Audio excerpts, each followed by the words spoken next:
1294 में अलाउद्दीन खिलजी ने देवगिरी पर हमला कर दिया। यादव राजा रामदेव राय ने बहादुरी से लड़ने की कोशिश की, लेकिन खिलजी की विशाल सेना और जिहाद के नारों के आगे उन्हें झुकना पड़ा। देवगिरी की अपार संपत्ति लूटी गई, लेकिन 1484 के बाद बहमनी साम्राज्य भी टूटकर 5 टुकड़ों में बढ़ गया। सबसे दुखद बात ये थी कि इन सुल्तानों के दरबार में चाकरी करने वाले, लड़ने वाले और मरने वाले सैनिक खुद मराठे ही थे। जनता पीस रही थी, सुल्तानों की सेनाएं गांव को लूट रही थी, महिलाओं की आबरू सुरक्षित नहीं थी, मंदिरों को गिराकर उनकी जगह मस्जिदें खड़ी कर दी जा रही थी। इसके बावजूद मराठों में एकता नहीं थी। वे अपनी ही तलवारों से अपनों का ही खून बहा रहे थे।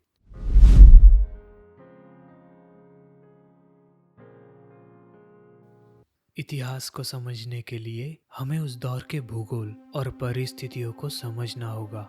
महाराष्ट्र, जिसका मध्य भाग सह्याद्री की पहाड़ियों से घिरा है, पश्चिम में कोकण का सागर तट और पूर्व में विशाल पठार है। शिवाजी महाराज के जन्म से 350 साल पहले ये भूमि सुख और समृद्धि से भरी थी।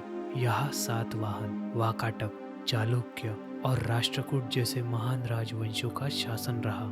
सम्राट अशोक के समय यहाँ बौद्ध धर्म का प्रचार हुआ, जिसके सबूत सोपारा और भुईगांव के शिलालेखों में मिलते हैं। वो दौर था यादवों का, जिसे महाराष्ट्र का स्वर्ण युग कहा जाता है। उस समय महाराष्ट्र के घर घर से सोने का धुआं निकलता था। ये संतों की भूमि थी। निवृत्तिनाथ, ज्ञानेश्वर, सोपानदेव और मुक्ताबाई जैसे संतों ने इसे भक्ति रस में भिगोया था। राजा हिंदू थे, प्रजा सुखी थी और संपूर्ण दक्खन समर्थ था। लेकिन फिर उत्तर से ग्रहण लगा। 1294 में अलाउद्दीन खिलजी ने देवगिरी पर हमला कर दिया। यादव राजा रामदेव राय ने बहादुरी से लड़ने की कोशिश की, लेकिन खिलजी की विशाल सेना और जिहाद के नारों के आगे उन्हें झुकना पड़ा। देवगिरी की अपार संपत्ति लूटी गई और दक्खन पर सुल्तानों का काला साया पड़ गया। 1318 आते आते यादव साम्राज्य पूरी तरह अस्त हो गया।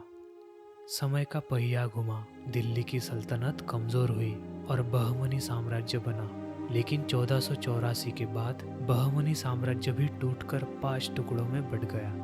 बरार की इमाद शाही, बीदर की बरीद शाही, अहमदनगर की निजाम शाही, बीजापुर की आदिल शाही और गोलकोंडा की कुतुब शाही, ये 5 सत्ताएं दक्खन को नोच रही थी। सबसे दुखद बात ये थी कि इन सुल्तानों के दरबार में चाकरी करने वाले, लड़ने वाले और मरने वाले सैनिक खुद मराठे ही थे। मराठा सरदार, जहागीरदार और मनसबदार अपने ही वतन में मौजूद थे, लेकिन उनमें स्वाभिमान नहीं बचा था। वे बादशाहों के अपमान को भी सम्मान मानते थे। अपनी जहागीरें बचाने के लिए वे आपस में ही लड़ते थे, पीढ़ियों का वैर पालते थे, लेकिन सुल्तानों के आगे सिर झुकाकर खड़े रहते थे। जनता पीस रही थी, सुल्तानों की सेनाएं गांव को लूट रही थी, महिलाओं की आबरू सुरक्षित नहीं थी, मंदिरों को गिराकर उनकी जगह मस्जिदें खड़ी कर दी जा रही थी। इसके बावजूद मराठों में एकता नहीं थी। वे अपनी ही तलवारों से अपनों का ही खून बहा रहे थे। मराठों की आपसी फूट का सबसे बड़ा सबूत इतिहास की एक दर्दनाक घटना है, जिसने जीजाबाई के मायके और ससुराल में दुश्मनी की दीवार खड़ी कर दी। घटना निजाम शाही के दरबार के बाहर की है। सभी सरदार दरबार खत्म करके घर जा रहे थे, तभी खंडा गए सरदार का हाथी बेकाबू हो गया और उसने लोगों को कुचलना शुरू कर दिया। सिंदखेड़ के लखुजी जाधव आगे निकल चुके थे। हाथी बेकाबू होता देख लखुजी के बेटे दत्ताजी जाधव ने हाथी पर हमला कर दिया। दत्ताजी ने हाथी की सूंड काट दी। ये देखकर शाहजी के भाई संभाजी भोसले हाथी को बचाने के लिए दौड़े। उन्होंने दत्ताजी को रोकने का प्रयास किया, लेकिन दत्ताजी सुनने की हालत में नहीं थे। इस कारण वहां मराठों के बीच युद्ध छिड़ गया। इस लड़ाई में संभाजी भोसले के हाथों दत्ताजी जाधव मारे गए। जैसे ही ये खबर लखुजी जाधव को मिली, वे पुत्र शोक में पागल हो गए। वे वापस लौटे और उन्होंने भोसले परिवार पर हमला कर दिया। लखुजी ने पहले अपने दामाद शाहजी राजे पर वार किया और फिर एक ही वार में संभाजी भोसले को मार डाला। एक हाथी की वजह से जाधव और भोसले परिवार एक दूसरे के खून के प्यासे हो गए। जीजाबाई का मायका टूट गया। ये मराठों के पतन की पराकाष्ठा थी। समय बीता, 1624 में भातवाड़ी की लड़ाई हुई। ये लड़ाई बहुत खास थी क्योंकि इसमें मुगल और आदिल शाही एक तरफ थे और निज़ाम शाही दूसरी तरफ। इस युद्ध में शाहजी राजे ने निज़ाम शाही की तरफ से अद्भुत पराक्रम दिखाया, लेकिन उनके भाई शरीफ जी राजे मारे गए। निज़ाम शाही जीत गई, लेकिन जीत का सेहरा मलिक अंबर ने अपने सिर ले लिया। शाहजी राजे के काम की कदर नहीं हुई, इसलिए वे निज़ाम शाही छोड़कर आदिल शाही में चले गए। लेकिन असली संकट आना अभी बाकी था। 1629 से 30 के दौरान महाराष्ट्र में भयानक सूखा पड़ा। ये इतिहास का सबसे बड़ा अकाल था। अनाज का दाना गायब था। लोग पेड़ की छाल और अपने ही पाले हुए जानवरों को खाने पर मजबूर हो गए थे। पूरा महाराष्ट्र आसमानी संकट से जूझ रहा था। इसी अकाल के बीच 25 जुलाई 1629 को एक सुल्तानी कहर टूटा।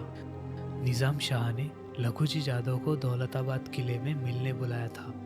लखुजी अपने पुत्रों और पोते के साथ दरबार में उपस्थित हुए, लेकिन धोखे से उन सब की निर्मम हत्या कर दी गई क्योंकि लखुजी राजे मुगलों से जा मिले थे। ये बात निज़ाम शाह को पसंद नहीं आई। गर्भवती जीजाबाई के लिए ये वज्रपात था। पिता, भाई, भतीजे सब खत्म हो गए। सिर्फ उनकी माँ और एक भाई बहादुर जी ही बच पाए। इस घटना ने जीजाबाई को पूरी तरह तोड़ दिया था। अब उनके मन में मायके का मोह नहीं, बल्कि स्वराज्य की जिद थी। शाहजी राजे ने गर्भवती जीजाबाई की सुरक्षा के लिए उन्हें जुन्नर के पास शिवनेरी किले पर भेज दिया। वहाँ के किलेदार विश्वासराव थे, जो शाहजी राजे के विश्वास पात्र थे। शिवनेरी किले पर रहते हुए जीजाबाई दिन रात शिवाई देवी से प्रार्थना करती थी कि उन्हें ऐसा पुत्र प्राप्त हो जो इस अन्याय को खत्म करे, जो स्वराज्य की स्थापना करे। और आखिर में फाल्गुन वद्य तृतीया शके 1551 यानी 19 फरवरी 1630 सूर्यास्त के समय शिवनेरी पर नगाड़े गूंज उठे। उस तेजस्वी बालक का जन्म हुआ। किले पर सबको गुड़ बांटा गया। उस वक्त शाहजी राजे जीजाबाई के पास नहीं थे। वे मुगलों के खिलाफ युद्ध के मैदान में लड़ रहे थे, लेकिन उन तक ये खबर पहुंचाई गई। खबर सुनकर शाहजी राजे खुश हुए। 12वें दिन नामकरण हुआ। चूंकि ये बालक शिवाई देवी के आशीर्वाद से जन्मा था, इसलिए इसका नाम रखा गया शिवाजी। शिवाजी महाराज का जन्म केवल एक तारीख नहीं, बल्कि संघर्ष, अकाल, विश्वासघात और एक माँ के अटूट संकल्प का परिणाम था। यही से शुरुआत हुई हिंदवी स्वराज्य के उस अध्याय की, जिसने अखंड हिंदुस्तान का इतिहास बदल दिया। मेरा नाम है विवेक और ये कहानी आगे बढ़ाने के लिए हमारे चैनल को सब्सक्राइब करें ताकि कहानी का अगला भाग आप देख सके। मिलते हैं कहानी के अगले चरण में।